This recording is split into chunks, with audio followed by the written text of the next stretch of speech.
Salut et bienvenue sur RIM Robotique. Nous espérons que vous vous amuserez dans cette vidéo.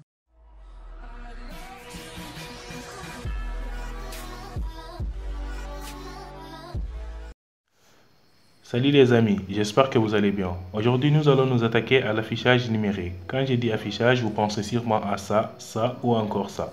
Ce type d'affichage est à écran dit LCD. Non, nous allons apprendre à utiliser l'affichage digital dit 7 segments, qu'on retrouve presque partout dans les machines, car il ne coûte pas cher. Un afficheur 7 segments, c'est tout simplement 7 LED qui sont disposées de manière à former un 8 numérique. Chaque LED étant contrôlable individuellement, on peut faire des combinaisons afin d'écrire tous les chiffres de 0 à 9. Un exemple, lorsque j'allume B et C, j'obtiens un. Lorsque j'allume les A, F, G, C et D, j'obtiens un 2. En allumant toutes les LED sauf les G, on obtient un 0. Bref, vous avez compris le principe. Selon l'afficheur que vous avez, pour allumer une LED, vous pouvez mettre les pins à 0 ou à 1. Dans mon cas, c'est à 0 que j'allume la LED.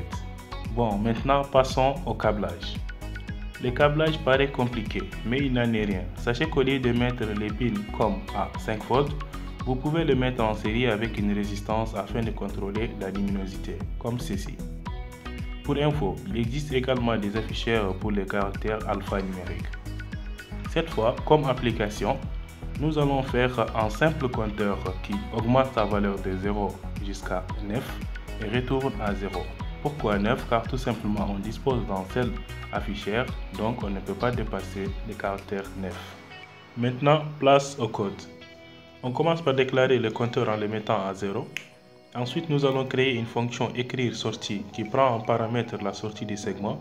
On enregistre ces sorties dans un tableau. On utilise ce même tableau pour écrire les sorties avec l'aide d'une boucle.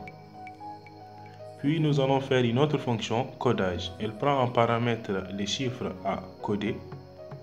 Avec une boucle switch, on teste la valeur. Si c'est 1 par exemple, on va utiliser la fonction écrire sortie pour allumer B et C. Pour ça, on lui donne cette valeur. On refait la même chose pour tous les autres caractères. Dans la fonction setup, on va déclarer nos pins comme des pins de sortie en utilisant une boucle.